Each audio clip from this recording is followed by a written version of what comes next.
Mis hermanos, amados hermanos, vamos a continuar por la gracia del Señor, hermanos, meditando en la palabra. En nuestro segundo estudio, la continuación de este privilegio que tenemos de meditar en la palabra, hermanos. Vamos a entonar un canto, hermanos, puestos de pie. Y es el número 46, hermanos, Noble Sostén.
Gloria al Señor. Vamos a la palabra del Señor, hermanos, a seguir meditando. Gloria a Dios. Gracias. Gloria a Dios por la alabanza. Vamos a orar, hermanos. Padre, gracias, Señor. Gracias, mi Dios, otra vez por este tiempo y la comunión que nos concediste tener en este receso, Señor. Gracias, Padre, también por concedernos, Señor, tener el privilegio de alabarte. A veces, Señor, confesamos no tenerlo en gran estima cuando hay otros hermanos que quisieran tener. Señor, pedimos, mi Dios, que nos des Señor, lo que necesitamos para estimar cada detalle que tú tienes con nosotros, Señor, como hace un momento el poder tener la comunión y compartir el pan, Señor, y ver a los niños gozarse, y a los jóvenes, a los hermanos, Señor, todos en armonía. Recordamos, Señor, tu palabra cuando dice, Señor, que es tan delicioso estar con los hermanos juntos en armonía, ahí en donde envías tu bendición y vida eterna.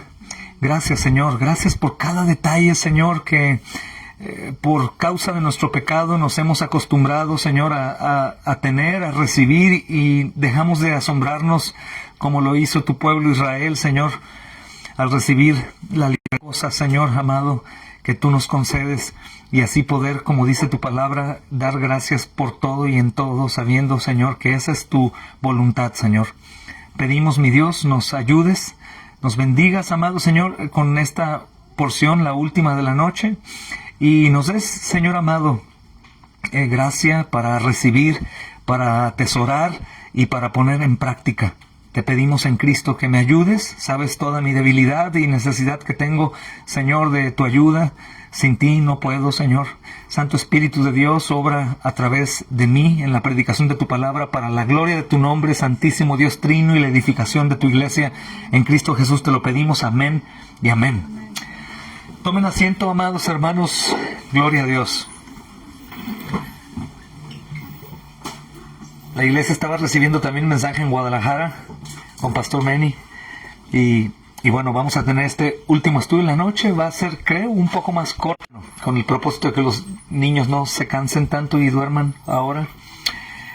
Mañana procuraremos lo que nos diga el Pastor Robert y ustedes, hermanos, hacerlo más temprano tal vez, o empezar muy puntuales. Estamos en Jonás, ¿recuerdan? Vamos, hermanos, a leer desde el versículo 1 otra vez, hermanos, hasta el versículo 6 ahora, hermanos. Dice el versículo 1 de Jonás, capítulo 1. Vino palabra de Jehová a Jonás, hijo de Amitai, diciendo: levántate y ve a Nínive, aquella gran ciudad, y pregona contra ella, porque ha subido su maldad de delante de mí. Y Jonás se levantó para huir de la presencia de Jehová a Tarsis, y descendió a Jope, y halló una nave que partía para Tarsis, y pagando su pasaje, entró en ella para irse con ellos a Tarsis, lejos de la presencia de Jehová. Pero Jehová hizo levantar un gran viento en el mar, y hubo en el mar una tempestad tan grande que se pensó que se partiría la nave. Y los marineros tuvieron miedo, y cada uno clamaba a su Dios, y echaron al mar los enseres que había en la nave para descargarla de ellos. Pero Jonás había bajado al interior de la nave y se había echado a dormir. Y el patrón de la nave se le acercó y le dijo: ¿qué tienes, dormilón? Levántate y clama a tu Dios, quizás Él tendrá compasión de nosotros y no pereceremos. Amén. Hermanos, lo que estábamos viendo hasta ahorita en un inicio, que te hacía mención de cómo Jonás nos ayuda tanto como un ejemplo malo de lo que nuestro necio corazón puede llegar a hacer, como declaraciones de incredulidad, peor que los incrédulos. Si se dan cuenta, en textos que hoy no voy a explicar, sino mañana con el favor de Dios. Qué increíble, hermanos. Jonás recibe, como decíamos, el llamado de Dios. Hermanos, es un profeta, pero también recibe la instrucción de la voz de Dios directa: levántate y ve a Nínive. No sé qué haríamos nosotros, hermanos, si de pronto escuchamos la voz de Dios. Tal vez como Samuel diríamos, ¿no? Bueno, que me repita una o dos veces porque dudaría. Y en nuestro pecado diríamos: es que tengo que estar seguro que es Él, no vaya a ser el diablo que me engañe, ¿no? Samuel. Pero, hermanos, Jonás sí supo que le habló directamente a él, y dice el versículo: Dios se levantó, ¿no? Rápido, hermanos, el versículo 3, se levantó, pero inmediatamente vemos el pecado de Jonás, que no sabemos por qué se levantó, si la voz del Señor fue un estruendo que lo levantó, y él de inmediato, o casi de inmediato, o unos minutos después, se va, hermanos, a huir de la presencia del Señor. Y después dice ahí, hermanos, se fue a Tarsis, está lejos del lugar en donde lo envió el Señor, y descendió a Jope y halló una nave que partía para Tarsis. Dice, y pagando su pasaje entró en ella, y otra vez para irse con ellos a Tarsis, lejos de la presencia del Señor. Hermanos, si no ponemos atención, creo que tú como yo, cuando dice la Escritura, lejos de la presencia del Señor, podríamos llegar a creer que realmente sí se fue lejos, ¿no? Se fue lejos de la presencia del Señor, pero respondemos de inmediato una pregunta. ¿Realmente sí se pudo ir lejos de la presencia del Señor? ¿Tú qué piensas? No puede irse lejos de la presencia del Señor, porque el Señor está en todo lugar. Hermanos, y no porque Él esté abajo de una piedra, en medio de una vara rota, no es así la perspectiva correcta de estar en todo lugar, como si habitara, hermanos, abajo de la roca, dentro de una rama, en el agua, sino que el Señor, hermanos, está en plenitud, en todo el universo, hermanos, en lo visible, en lo invisible, en todos los lugares. El salmista dice, aún en los infiernos estarías tú. Y no porque el Señor tenga relación con ese lugar como para hacer ahí su morada, pero simplemente, hermanos, la Escritura dice que Él es omnipresente. En todo lugar está presente. Así que Jonás, hermanos, es tan absurda su manera de pensar, porque Jonás, ¿cómo se te ocurre? ¿Cómo se te ocurre creer que puedes ir lejos de la presencia del Señor? Y miren, noten esto, hermanos, lo que dice ahí uno de los incrédulos. El versículo 6 dice, y el patrón de la nave se le acercó y le dijo, ¿qué tienes, dormilón? Levántate y clama a tu Dios. Qué tristeza que un incrédulo venga y le diga a un creyente, ¡hey! ¿Por qué estás dormido? Ora a tu Dios. No dice, ora a Dios, ora a mi Dios, ora a tu Dios. Como si el incrédulo dijera, si tu Dios fuera mi Dios, yo no me dormiría. Yo estaría clamando. Obviamente vemos la intención del patrón o del capitán de la nave, pues es huir de la calamidad. Sabemos que los incrédulos normalmente huyen del problema y no quieren aceptarlo, y cuando buscan a Dios lo buscan justamente para que Dios los rescate de su problema. Pero no están viendo lo que Dios, hermanos, le mostró a Jonás. No le dijo, Jonás, levántate y vete a Nínive, pero antes vas a ir a una barca, y como ellos van a estar en problemas, ayúdalos para que ellos puedan ser librados del problema. Para Dios, hermanos, es muy claro algo. Hermanos, muy claro algo. El pecado para Él es lo peor. Y el problema y la calamidad y la tempestad en el mar no. Y tampoco debería ser para nosotros, hermanos. Creemos en ocasiones, hermanos, que la manera más propia de buscar a Dios es en medio del problema, para que nos libre del problema, de la enfermedad, de la pobreza, de la soledad, de la tempestad. No, hermanos, realmente una vez que el Señor nos ha librado del mayor problema, ustedes saben cuál es el mayor problema, hermanos, estar enemistados con Él, que nos libró de su juicio, de la condenación, del castigo eterno. Hermanos, el apóstol Pablo también parece que lo olvida de pronto por un aguijón que tiene en su carne, un mensajero de Satanás. No sabemos qué está pasando, pero conociendo quién es Satanás, hermanos, hay referencias que él es el calumniador. Él está tratando de meter ideas siempre en los oídos de los creyentes. Dios no te ama, tú estás solo, mírate, hipócrita, mentiroso, no vales nada, no eres salvo. Satanás es un calumniador. Es, hermanos, justamente un chismoso. Es alguien que está tratando una y otra vez de que pensemos algo de Dios que no es, de que dudemos de Dios en todo momento. En todo momento. El apóstol Pablo, hermanos, no se queja, pero sí está diciendo, he orado una y otra vez a Dios y Dios no me libra de este aguijón. Y Dios le responde algo que debemos nosotros de tomar como un consejo de Dios. Bástate mi gracia. ¿Qué es eso? ¿Qué quiere decir eso, niños? Bástate mi gracia. Es como decir, un hijo o tú como niño pides algo a tus padres y no te lo dan una y otra vez. Quiero eso, quiero eso, quiero eso. Y tu padre llega un momento que dice, hey, ¿qué no estás viendo que tienes todo lo demás? Mira, tienes una casa, tienes comida, tienes agua, tienes cama, tienes mi consuelo, mi abrazo, mi protección, tienes un padre, tienes una madre, tienes hermanos, tienes salud. ¡Hey, conténtate con eso!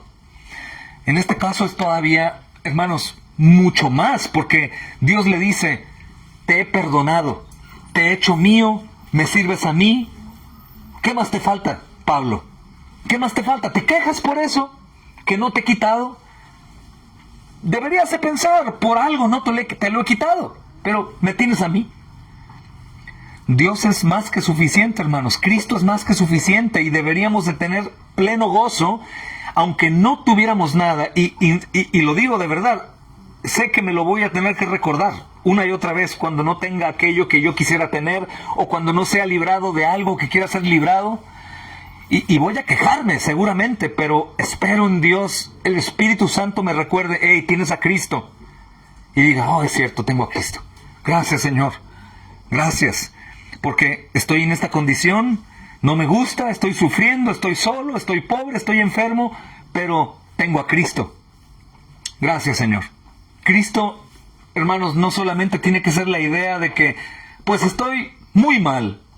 Decimos nosotros coloquialmente, estoy de la patada, pero bueno, tengo a Cristo. No, hermanos, tengo a Cristo, tengo todo, estoy completo en Cristo, no me hace falta nada. Cristo es todo, Cristo es la vida, Cristo es la verdad.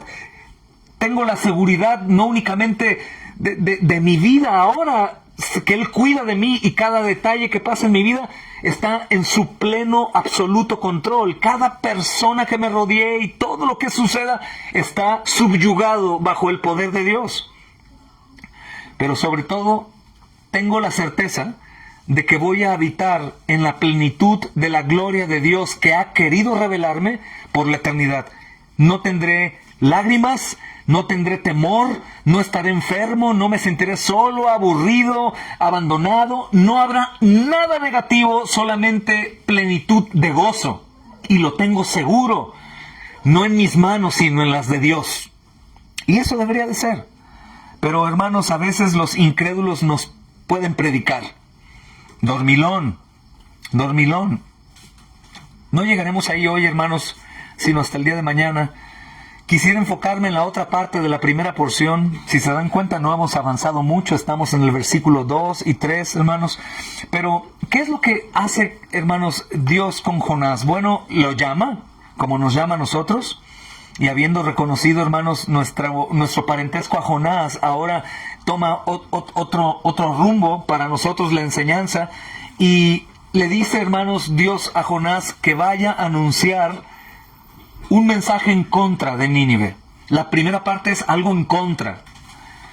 Aquí no termina, sabemos, lo dije antes, el mensaje es juicioso. Él le dice, ve y proclama contra ella, y este es el mandamiento de Dios. Jonás tiene que responder, ¿no? A nosotros se nos dice un mandamiento, id y predicad, y creo sin duda, hermanos, que si hay uno de los pecados que más practicamos y que creemos que menos practicamos, es que no obedecemos a predicar el Evangelio.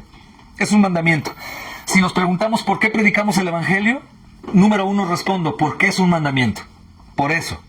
Algunos van a decir, por amor a las almas. No mientas porque tú no amas a los que no conoces. Es la realidad. No puedes amarlos porque no los conoces. Tal vez sientes algo de preocupación si estás firme en Cristo y en la realidad de la eternidad, pero no los amas. No podríamos decir, amo a los perdidos que no conozco. Tal vez amas la idea de que ellos pueden vivir una eternidad en el cielo, pero no los conoces, no los amas, no es verdad. Debo amarlos, sí debo amarlos, pero no los amo. No puedo amarlos. Sí, difícilmente amamos a los que conocemos. Aún dentro de las familias hay odio y poco amor. ¿Cómo podríamos amar a los que no conocemos? El llamado es un mandamiento, hermanos. Entonces, ¿qué significa esto? Dios está ordenándole a Jonás. Probablemente, hermanos, esto nos enseña también que le está ordenando justamente porque si no le ordena a Jonás, menos lo hace. Si no recibimos una orden, difícilmente lo hacemos. Si los niños o jóvenes o aún adultos no reciben una orden de su padre o de su superior o de su jefe de trabajo, no lo hacen. ¿Por qué no lo hiciste? No me lo pediste. No me lo ordenaste. Pocos tienen la iniciativa y corazón de diácono que hacen lo que no se les pide para ayudar y servir y sumar, pero no todos. Entonces Dios, hermanos, le está diciendo a Jonás, ve con ellos, proclama contra ellos la realidad, y esto significa justamente que el tiempo del juicio para Nínive había llegado. El tiempo de Dios, hermanos, para juzgar su maldad que Dios conocía, había llegado. Y por eso, hermanos, en el decreto de Dios para Nínive, era el momento en donde Jonás tenía que ir. Y solamente piensen en algo que de pronto hace andar nuestra cabeza y se llena de inquietudes. El mismo Dios que está llamando a Jonás a ir a proclamar juicio contra Nínive, es el mismo Dios que está diciéndole a Jonás, diles que se arrepientan para que yo no los castigue. Son ese tipo de misterios que creo que no debemos indagar mucho, hermanos. Dios envía a Jonás para librarlos de algo que Él mismo está a punto de darles. Sucede lo mismo en la salvación. Hemos pecado contra Dios, Dios mismo ha preparado un infierno para nosotros, pero Dios mismo está dándose en la persona de su Hijo para rescatarnos de Él mismo. Es algo muy extraño, no sé si me explico bien. El mismo Dios que está diciendo, arrepiéntete o perecerás, es el mismo Dios que me dice, arrepiéntete y cree y vivirás. Entonces podemos ver, hermanos, cómo hay una responsabilidad en el hombre para que responda al llamado del Señor. Tanto Jonás tiene que responder al mandato de ir a predicar a ese pueblo, diciéndoles, si no lo haces, pereces, como también ellos tienen que arrepentirse para no perecer. Entonces, hermanos, este mensaje es el que tiene que dar Jonás. Tiene que anunciar a Nínive, hermanos, el mensaje de juicio. Si no te arrepientes, pereces. Es el mismo mensaje, hermanos, que Juan el Bautista dio. Arrepiéntanse.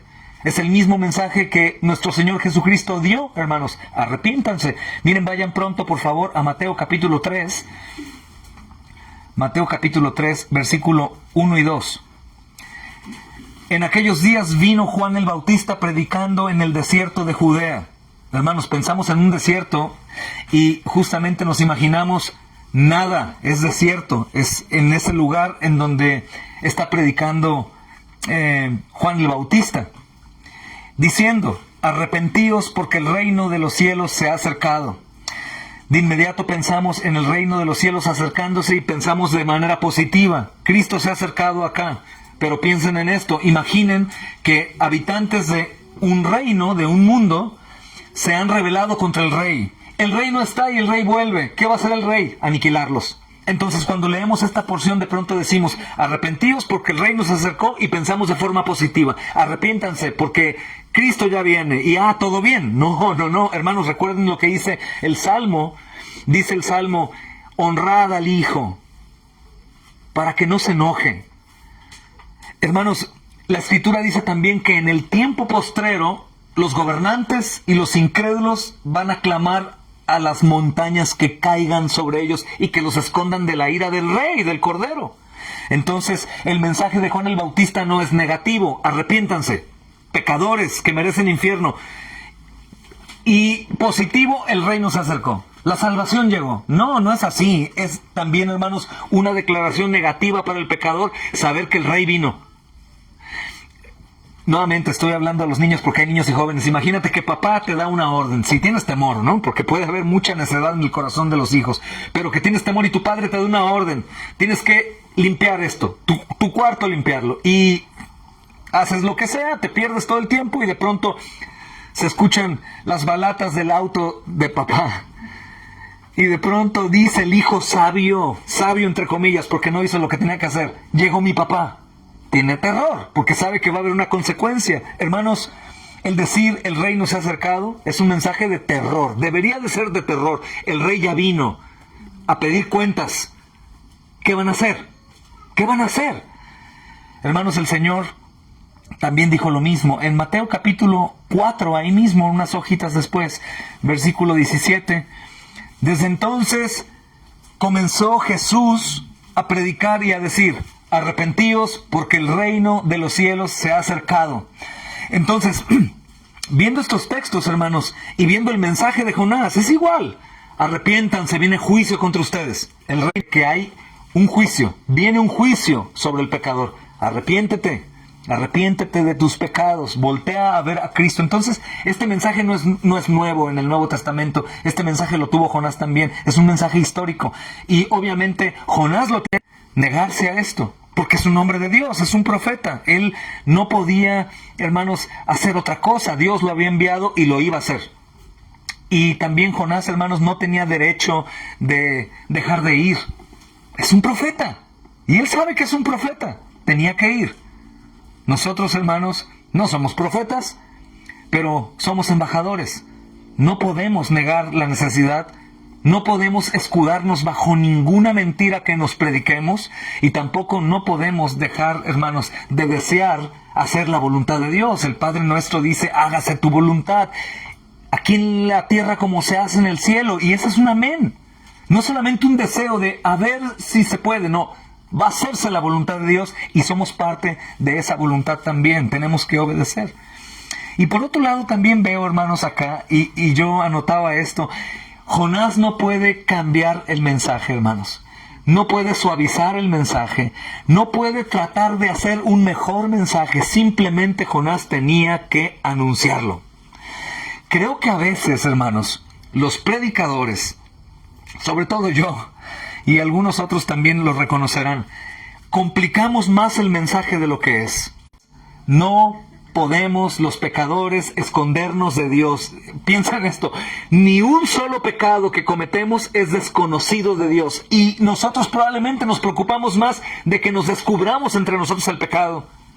Es una muestra de muy poco conocimiento, o es una muestra de que el pecado nos ha llenado la mente como de lodo. Y no puede respirar la mente, hermanos. Y ha creído, casi noqueada, que en realidad podemos pecar y Dios no conoce que pecamos. Esto es una gran ayuda, hermanos, conocer esto, porque no debo cuidarme solamente de no pecar cuando los demás me ven. Siempre debo de luchar en contra del pecado porque Dios siempre me ve. Y hay una realidad. El alma que pecare ciertamente morirá. Sin duda. Cuando decimos que la gracia del Señor, hermanos, nos ha sido dada para ser lavados y siempre aceptados, nunca podemos, hermanos, olvidar el arrepentimiento. Nunca. Tú y yo somos creyentes, somos salvos por gracia de Dios, caemos en pecado y por supuesto que podemos volver al Señor y ser aceptados, pero ¿qué crees? Nunca puede faltar el puente del arrepentimiento. Nunca. Sin arrepentimiento no hay perdón de pecado. No hay perdón. El arrepentimiento, hermanos, es una puerta que está cerrada, que únicamente podemos abrir con el Evangelio de Cristo, que me dice, vengan a mí los que están trabajados y cargados y yo los haré descansar. Despójense de todo peso y de pecado que les asedia. Hermanos, pasamos por el arrepentimiento compungidos de corazón y no hay duda, el Señor está ahí detrás de la puerta del arrepentimiento, siempre. Eso es una verdad para los creyentes. Hermanos, si nosotros de pronto olvidamos que el mensaje del Señor es perfecto, porque dice la palabra que la ley de Jehová, ¿cómo es? Perfecta. ¿Y qué hace? Convierte el alma. ¿Cuál ley? ¿Los 10 mandamientos? ¿La ley sacrificial? ¿La ley ceremonial? No, la palabra es la ley. Es perfecta y yo no puedo cambiar el Evangelio. Yo no tengo que buscar, como en un principio te platico un poquito. Yo trataba de buscar arrepiéntete, voltea a ver a Cristo. Huye a Cristo, ven a Cristo. Él tiene misericordia, Él va a perdonarte si tú vas a Él y confías en Él. Y en ocasiones, hermanos, podemos ver la conversión de un alma parafraseando la Escritura, pero no perdiendo, hermanos, de vista que lo que va a salvar al pecador es el mensaje del Evangelio, el anunciar la vida, la muerte y la resurrección de Cristo. Por eso se vuelve mucho más fácil para ti que vayas con quien sea que tengas enfrente, recordando que si está enfrente no es una casualidad. El Señor lo puso enfrente. Tal vez dirás, hermano, eso es exagerar en la soberanía de Dios. Te hago una pregunta que te reta. ¿Podemos exagerar en la soberanía de Dios? Nunca. Entonces estás diciendo, hermano, que toda persona que esté enfrente de mí debe escuchar el Evangelio. Biblia. Ve y predica a toda criatura. Yo puedo decir, sin parecer carismático o muy espiritual, ¿no? Y decirle a una persona, te aseguro algo, mi amigo. Tú estás aquí. Y yo estoy aquí porque el Señor quería decirte esto. Pasan dos cosas. Yo estoy proclamando una verdad de que Dios es soberano. Y le estoy diciendo a él algo que lo va a hacer temblar. Porque cuando un incrédulo escucha con toda seguridad, creen, les hablas del diablo y ¿qué? ¿Tienen miedo del diablo? Les hablas de cualquier cosa sobrenatural y ellos lo creen. Lo que no creen es Cristo, pero lo creen. Así que no vamos a usar un método mentiroso para decirle, Dios me envió contigo. Estoy usando una verdad. Dios es soberano, te puso aquí, me puso aquí para anunciarte el Evangelio. Tienes que creer. Si estoy delante de ti, es porque soy como un atalaya, como dice Ezequiel 33, no uno de los testigos de Jehová, sino un atalaya, que sé que el juicio viene sobre ti. Y como yo no quiero manchar mis manos de sangre, yo te estoy anunciando, impío, la espada viene. Si tú no te arrepientes, va a venir tu señorío. ¿En dónde estoy, Señor, cuando no le hablo a una persona u otra? Hermanos, y no estoy en contra, al contrario, uso mucho los tratados para dar, pero la realidad es que el Señor no nos envió a dar tratados, nos envió a predicar con nuestra boca. Está bien, demos tratados, y digo, cuando no hables, da un tratado, lo pueden leer, pero hermanos, si tenemos la capacidad de dar un tratado, es porque tenemos la capacidad de hablarle al que está recibiendo el tratado, y poder explicar aún lo que viene en el tratado. Poderle decir, ¿cómo estás con Cristo? Bien, no estás bien. Tú sabes que no estás bien. Sabes que has pecado. Recuerda los mandamientos. Mira los que has quebrantado. Tal vez no todos, porque escucho que algunos dicen, todos los mandamientos los quebraste. No es cierto, hermanos. Por supuesto que quebrando uno, vas a romper el resto de la ley. Con un solo mandamiento que incumples toda. Pero eso no quiere decir que todos los mandamientos los has quebrantado. Hay personas que manifiestan virtud y su moralidad los lleva a estar lejos de unos pecados dramáticos, como fornicación, homicidio, ¿no? Y aunque en realidad no odian al prójimo, hay gente que ama y valora al prójimo. De hecho, es uno de los pecados más difíciles de quitar, la idolatría por los demás. Pero ciertamente han pecado. Y si supongamos que manifiestan tanta bondad que ellos mismos en realidad se creen porque examinan su vida y se dan cuenta que moralmente hablando, la verdad, están bien desde niños, bien educados, no son mal hablados, no maldicen, no odian, no han robado, no han fornicado, no han adulterado. Hay un problema. No pueden amar a Dios con todo su corazón. ¿Por qué? Porque su corazón no les permite. El problema es su corazón. Tenemos que hacerlo, hermanos, porque la iglesia está aquí por eso. Podríamos decir, hermanos, que estamos aquí por dos cosas. Por la misma iglesia, que está aquí, el mundo no se derrumba porque la iglesia está aquí aún. El fin no ha llegado, la iglesia está siendo luz y sal para que no se descomponga la carne, pero también porque hay un propósito para la iglesia: extender el reino, expandir el evangelio. Es el propósito que tenemos. Tú te preguntas, ¿por qué el Señor no viene todavía? La Escritura contesta, no vendrá sino hasta que el evangelio haya sido predicado en cada etnia, nación, etne. No vendrá hasta eso. ¿Recuerdan Mateo? El Evangelio de Mateo es claro, empieza a hablar de todo lo que va a acontecer, que aconteció en el año 70, pero también, sin duda, va a acontecer. Teniendo la cura, ciertamente condenados, ya está seguro, hermanos, el infierno está reservado para ellos, pero también una salvación está ahí. Una salvación está ahí, lista. Yo no sé quién vaya a salvar al Señor, lo que sí sé que su Evangelio es poder de Dios para salvar. Tengo que hablarlo. Mira, hermano, no es por... sino Dios está hablando al pecador por medio de nosotros, que escapen de la ira suya, del santo juicio de Dios, y solamente por confiar en Cristo. Solamente por confiar en Cristo. Y no aceptamos van a confiar en dado caso de que Dios le haya dado la fe y si es elegido. Miren, los que sacan excusas de estas verdades del Evangelio es porque en realidad el Evangelio, claro que damos juicio y condenación e infierno, pero ese no es el Evangelio. Estamos llamados a predicar: el Señor puede salvarte, eternidad, caray. Y así como ellos, todos los demás van a estar. Y si tú recuerdas que el problema para ver lo eterno es el pecado, puedes decir: estoy enfermo, no puedo ver con claridad, pero la palabra contiene la verdad y yo no digo la verdad. Yo no me digo la verdad, yo no pienso en la verdad de la eternidad, pero la palabra lo dice. Por lo tanto, voy a creer a lo que la palabra dice, aunque mi corazón no piense en eso. La palabra es verdad. Viene una eternidad. Y yo soy embajador para anunciar la salvación de una eternidad en el infierno. Hermanos, una de las cosas que aparecen aquí que me parecen maravillosas, ofrecerle un poco de trabajo que ofrecerle dinero gratis. Es un joven bien fuerte y puede, ¿no?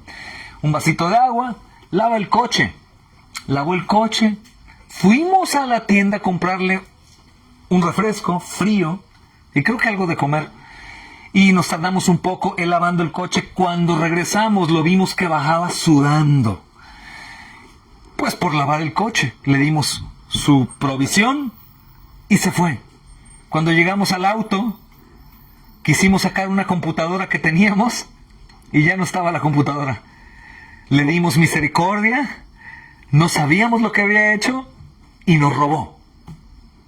Hermanos, Dios sabe justamente que a pesar de que nos ha dado misericordia a los hombres, nos ha dado sol, lluvia, agua, cama, todo, salud. Probablemente mi esposa y yo, si ese joven vuelve y dice, ¿puedo lavar su coche otra vez? Le decimos, de ninguna manera, devuélveme mi computadora.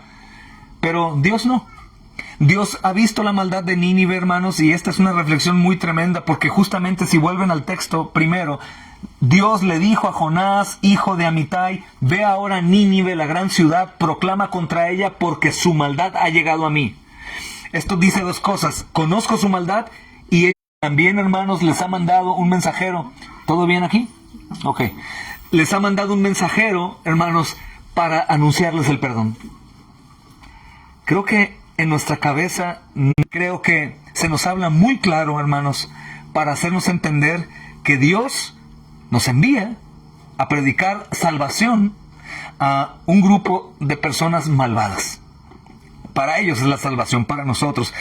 Hermanos, Dios perdona mi maldad. Dios me llama para anunciar salvación a un pueblo y yo me quedo con brazos cruzados. Criticamos a Jonás como criticamos a Pedro cuando lo negó 3 veces. Pensamos en Jonás, ándale Jonás, mira Jonás. Usamos el ejemplo de ir al vientre del pez cuando simplemente tomo una mala decisión y no justamente cuando yo debería de ir al vientre del pez, no por una mala decisión, sino por mi desobediencia a no hacer lo que Dios me dice. El contexto inmediato es, ve y predica, no quiero huir de la predicación y ir al vientre de un pez para entrar en disciplina, pero a su vez, como lo he dicho antes, para que Dios tenga un encuentro con Jonás como nunca antes lo había tenido, en medio de su desobediencia. Así que, hermanos, el soberano Dios que gobierna sobre todo y sobre todos, no necesita que alguien vaya y le dé queja de la maldad del mundo. Él conoce la maldad del mundo, sin duda. Absolutamente todo, los pensamientos de los hombres Él los conoce, conoce los corazones, conoce todo, pero Dios, hermanos, a pesar de saber quiénes son ellos antes de que fueran, durante su pecado, ahora quiere darles salvación. Esta, hermanos, verdad es increíble. Él lo sabe todo. Hay un proverbio, hermanos, que venía a mi mente, que es el proverbio 15, versículo 3, que podemos memorizar para recordar. Y no tenemos que escondernos ni temer. Los niños o los jóvenes no tienen que tener. Versículo 3. Los ojos de Jehová están en todo lugar, mirando a los malos y a los buenos. ¿De qué sirven las mentiras, hermanos? ¿De qué sirve esconderme? ¿De qué sirve intentar huir de Dios? No puedo. ¿De qué sirve orar a Dios ocultando verdades que Él conoce? ¿De qué sirve? ¿De qué sirve decirle, tú conoces mi corazón, yo no quería, de verdad, no pensaba que iba a hacer tal cosa? Si bien sabemos lo que hacemos, cuándo lo hacemos, por qué lo hacemos, y vamos a Dios como si Él fuera otro hombre como nosotros que no conoce en realidad la profundidad de nuestro corazón. Él conoce todo, hermanos, todo absolutamente. Miren, no tenemos que escondernos de aquel que creó el cerebro. No tenemos que escondernos de aquel que creó los oídos, los ojos.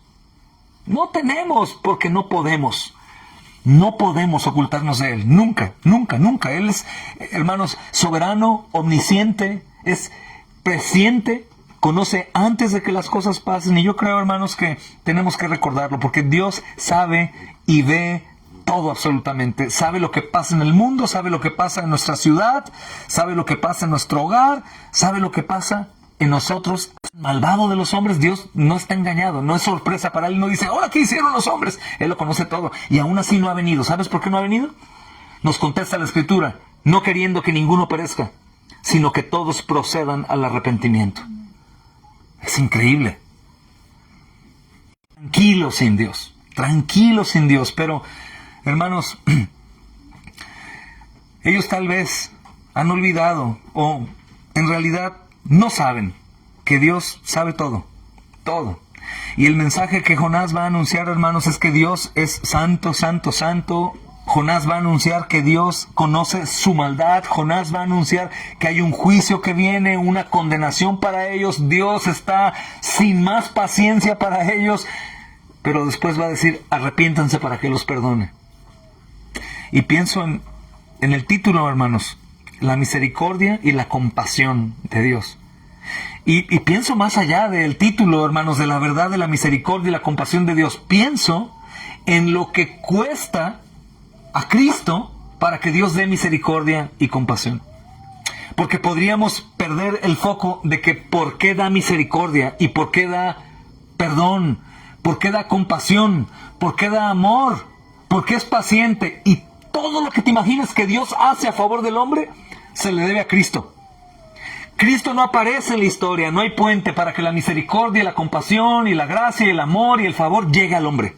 Solamente juicio, espada lista, arco, hermanos, tenso para disparar contra el hombre. La ira, hermanos, solamente por una pequeña tela sostenida, ira inimaginable. Pero Cristo aparece ahí. Cristo está ahí, hermanos, para que eso suceda. Así que cuando pensemos en misericordia, en bondad, en amor, en gracia, en paciencia, nunca olvidemos Cristo Jesús. Cristo es el que está ahí, porque Dios sabe del pecado que se comete siempre. ¿Por qué? Porque está en su vista, está en su misma presencia, hermanos. Y aunque la gente, hermanos, se enoja contra Dios, habla mal contra Dios, no quieren a Dios, hoy hay grupos tan extremistas, hermanos, tan absurdos, que matan bebés en el vientre, se rebelan, golpean personas, destruyen las ciudades. ¿Qué están pretendiendo, hermanos? Ellos creen en realidad, o ellas, creen que se van a salir con la suya, creen que ignorando a Dios van a poder ser librados del Dios que ignoran. O que proclamando que Dios no existe, o que Dios es misógino, o que es machista, o que es un tirano, ellos van a cambiar la realidad de que Dios, hermanos, va a condenarlos. Aunque lloren, le pongan, hermanos, ofensas como nombre, aunque digan que no lo quieren, que lo odian, que es un tirano, digan lo que digan y piensen lo que piensen, no van a poder escapar del juicio de Dios. Pero tanto Jonás como nosotros estamos llamados a decírselos y también a decirles que pueden alcanzar misericordia si se arrepienten y creen de todo corazón. Hermanos, Dios es diferente de todo y de todos, hermanos, y Él sustenta a todos, tanto a los justos como a los pecadores. Y algunos creo que pensarían, hermanos, que por mucho tiempo Dios está dejando sin castigo a los ninivitas, primeramente, y a los hombres. Parece, ¿no? Dios está tardándose, pero insisto, ni un pecador, ningún pecador, ni los incrédulos, ni tampoco los creyentes que están en pecado y que no han ido al arrepentimiento por el tema que tú quieras, sea por rebeldía o sea por que han olvidado que Dios tiene misericordia, como el hijo pródigo que pensaba que estaba perdido y que su padre dejaría de ser su padre, cosa que es un error y es imposible, porque el ADN del padre está en él y no puede dejar de ser su padre aunque él piense, no sé lo que sea. Hermanos, Dios no está dejando sin castigo. Ni el pecador incrédulo está feliz, en realidad, pleno en gozo, ni el cristiano que está sin arrepentimiento tiene gozo. No existe. Fuera del Señor no hay gozo. Fuera del Señor no hay gozo. Apartados de Él no podemos tener gozo. No podemos tener gozo. El llamado al pecador es ven y goza de la fuente de gozo. Disfruta del gozo. Al creyente que está en pecado, hey, mírate. Vete en el espejo. Nota tu amargura, tu dolor. Nota lo que estás buscando. Estás comiendo alimento para cerdo. Caray, el Señor te ha hecho hijo suyo. Hermanos, creo que algunos pensarían que otra cosa. Uno, hermanos, trata de huir a un lugar y se le olvida que está en el mismo mundo, con el mismo cerebro, el mismo corazón, las mismas personas pecadoras. Nunca encuentra gozo. Por momentos dice, oh, qué bien, pero vuelve a recordar que el problema no está afuera, el problema está dentro. No tiene gozo. No sé si lo habías pensado, pero no se puede tener verdadero gozo fuera de la presencia del Señor, fuera de la comunión con Él. Algunos piensan esto, hermanos, que Dios deja sin castigo, Dios está dormido. No, no está dormido. Cuando el Señor dormía en la barca en medio de la tempestad, hermanos, ellos están asustados pensando, ¿por qué duermes? ¿Qué no ves que morimos? Hermanos, ustedes saben que Él no estaba dormido por cansado, estaba dormido porque tiene el control absoluto. Y el mismo Señor que estaba ahí, físicamente dormido controlaba todo. Ahí estaba, hermanos. Pero ellos creían que en realidad no tenía el control. Creo, hermanos, que cuando la Escritura dice que todo ha llegado a su presencia y que Él va a actuar, pues, hermanos, vamos a tener gozo pleno. Podemos evitar pensar que un día vamos a ver a Cristo a los ojos, que vamos a ver su cuerpo con sus heridas, hermanos, o cicatrices, y que vamos a pensar en nuestro pecado y, Señor, y mira nada más, vamos a mirarlo a los ojos, hermanos, a los ojos. ¿Y ahora qué será del pecador? Que no va a poder escapar, aquel que no tiene confianza con ellos, porque ese miedo lo perdemos en las familias, por ejemplo. Por ejemplo, un esposo, un padre puede hablar y actuar diferente a como actuamos normalmente con los demás testigos, con los que no tenemos esa confianza tan íntima para ser quienes somos. Podemos ver con una amistad y adulterar, pero no hacerlo con otras personas, que va a haber represalias si lo hacemos. Hermanos, es que aunque te escondas, ni aunque corras, ni aunque te sumerjas en el mar, pongas una roca en tu cabeza, no puedes. Dice Jeremías ahí en el versículo 24 del capítulo 23. ¿No lleno yo, dice Jehová, el cielo y la tierra? ¿Quién va a poder ocultarse de mí? ¿Quién puede esconderse donde yo no lo vea? ¿Qué acaso yo no lleno, dice el Señor, el cielo y la tierra? Y preguntémonos, ¿alguien puede escapar, hermanos, de Dios? No. ¿Nínive podía escapar de Dios? No. Ellos pueden huir del juicio que va a venir de aquel que llena toda la tierra, como en el día del juicio, que toda la tierra, junto con todo el universo que cayó junto con Adán y Eva, todo eso, hermanos, recibirá el juicio de Dios. Todo eso. Y la tierra va a ser fulminada con fuego y va a ser hecha nueva, porque nadie puede escapar. A donde corras, a donde vayas, tarde o temprano vas a enfrentarte a tu Señor. Y los incrédulos también. Nosotros los creyentes tenemos la esperanza que aunque pase eso, y da terror pensar en eso, sabemos que tendremos un abogado que va a decir, Padre, yo he hecho todo. Él mismo como juez dirá, entran al reino, y confundidos seguramente, hermanos, porque nuestra alma sigue siendo la misma, justamente, mas sin pecado, veremos con claridad y diremos, qué gran salvación de mi Dios. Pero el que no, ¿qué va a hacer? No creo, no importa, Dios lo va a hacer. Yo pienso que no es como tú piensas, es como Dios dice. Va a tener el mensaje, y si damos el mensaje, podemos escapar justamente del justo juicio de Dios. Porque Cristo no corrió, Cristo no intentó esconderse, Cristo Jesús sabía que no podía hacerlo, simplemente Él dijo, hágase tu voluntad y no la mía, y recibió todo eso en nuestro lugar. Por eso, hermanos, es tiempo de que anunciemos nosotros al mundo que Dios conoce su maldad, que algún día van a dar cuentas, que el juicio ya viene. El Señor dijo, ciertamente vengo en breve. Ya viene.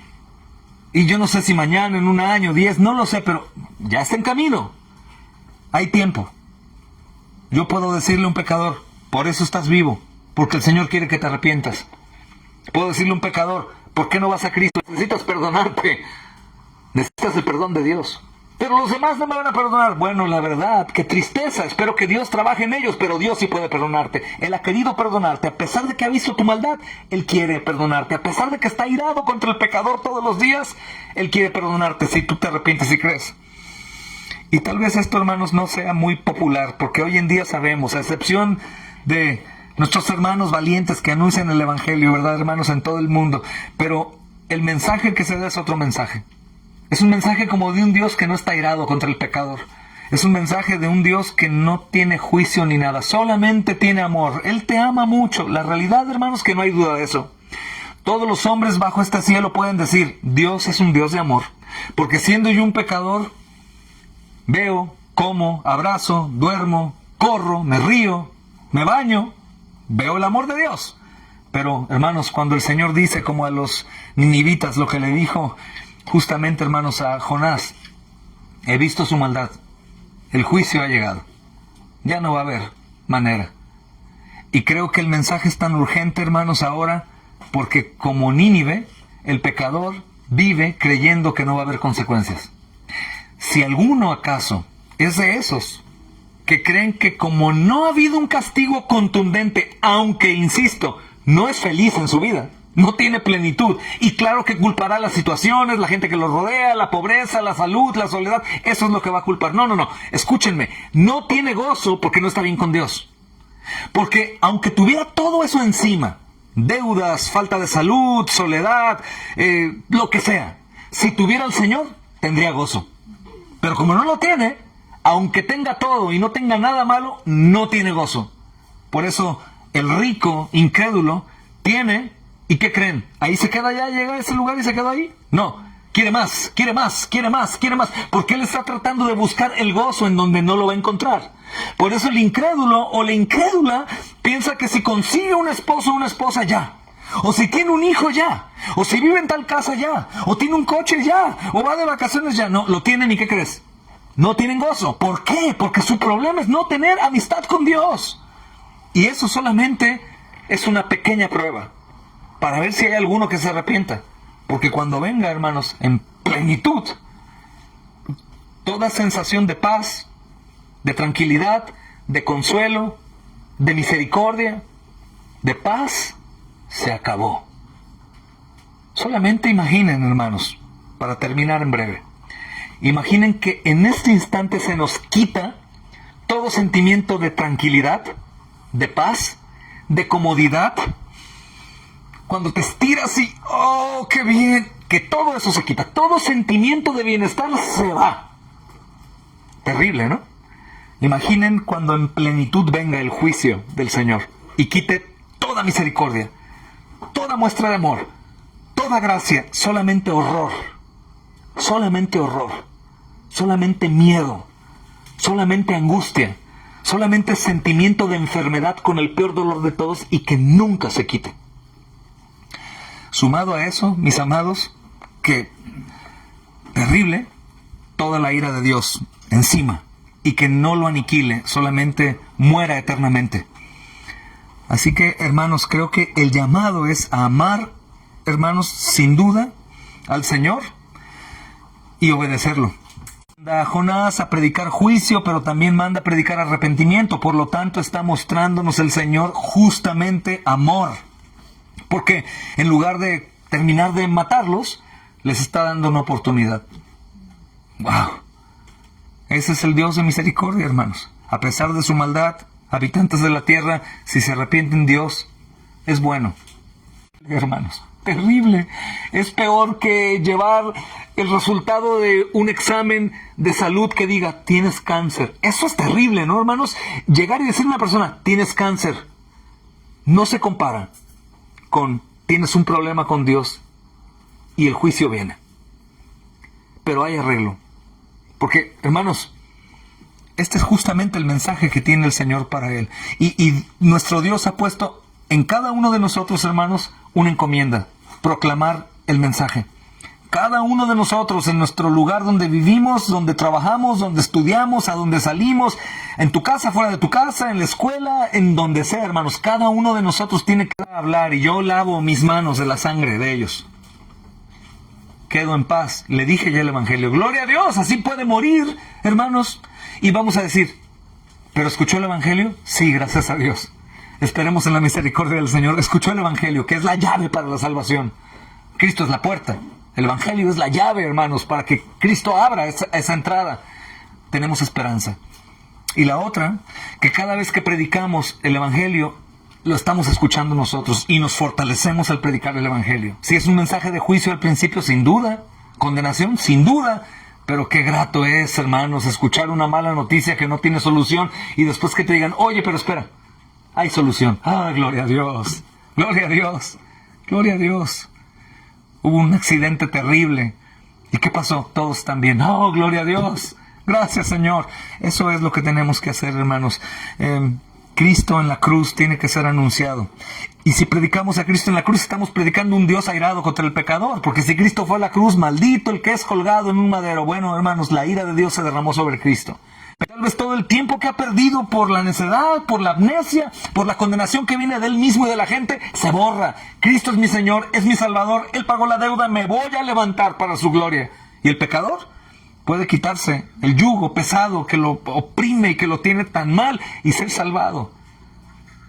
Sobre todo los niños están aquí y los jóvenes y cualquier otro, hermanos, porque aún podríamos creer que en realidad estamos bien con Dios y honestamente no estamos bien con Él. Pero hoy, pues, Jonás, inspirado por el Espíritu Santo, nos anuncia el juicio y también saben su condición. Saben que no hay gozo en su corazón, saben que no hay saciedad en su vida, Señor, y el escuchar que tú ciertamente estás airado contra el pecador y que traes juicio contra él. Qué maravilloso es ver tu misericordia y tu llamado al arrepentimiento y a la fe para salir de esa condición y mucho mejor vivir en tu gloria por la eternidad en el día que nos llames. Señor, conoces la dureza de los corazones. Tal vez pensamos en Nínive como un pueblo muy especial en condición y recordar quién tú eres. Nadie se va a burlar de ti. Nunca, Señor, nunca. Te pido, Señor, que causes miedo, horror, al saber que ciertamente la muerte está a la puerta y habrá un juicio, pero a la vez también, Señor, a los vivos que estamos escuchando o leyendo esta porción, nos des también, Señor, en este mensaje glorioso, que a pesar de todo, tú muestras tu amor para con nosotros, en que siendo aún terribles pecadores, tu Hijo Jesucristo se ofrece como propiciación de nuestros pecados. Provee fe, Señor, y arrepentimiento genuino. Te lo pedimos en Cristo Jesús. Amén y amén.